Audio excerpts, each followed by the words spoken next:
Assalamualaikum warahmatullahi wabarakatuh. My name is Aina Natasya Shah and I'm a second year law student from Ahmad Ibrahim Kuliah of Law. I'm from the Single Mothers Group 76 and in this video, I will be talking about my self-reflection that I've gained from our recent visit to the single mothers' houses on 28th of May 2022. First of all, the most important thing that I've learned from the project is to always be grateful and thankful to Allah and never take things for granted. At times, we always compare ourselves to the others who had more than us and always wish that the person who had it all is ourselves. This means that we are most likely not to be grateful for what we have, and it will also lead to a negative, envious feeling towards the others. On the other hand, when you're thankful for something that we have, we are always rewarded with more. We must then try to stay positive that the things will always get better. This is because if we concentrate on what we don't have, then we will never ever have enough. And sometimes, we don't always get what we want, but consider this. There are so many people out there who will never have what we have right now.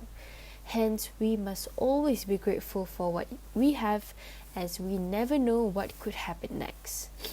Always keep in mind to appreciate what we have before it turns to what we had. Secondly, we must always look for the good in the bad. To live happily, we must train our mind to see the good in everything, as positivity is a choice. The happiness of our life depends solely on the quality of our thoughts.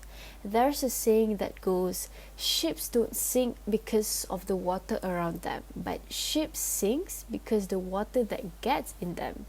Thus, we must not let what's happening around us to get inside us, and it will weigh ourselves down.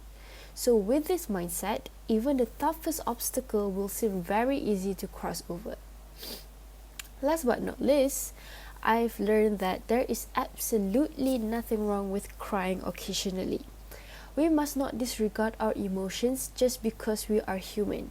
Sometimes allowing yourself to cry is the scariest thing we can do, but it is also known as the bravest thing, as it takes a lot of courage to open up our past trauma and face the facts. So in order to cry it all out, one must stare loss in the face, bare the heart, and let it bleed.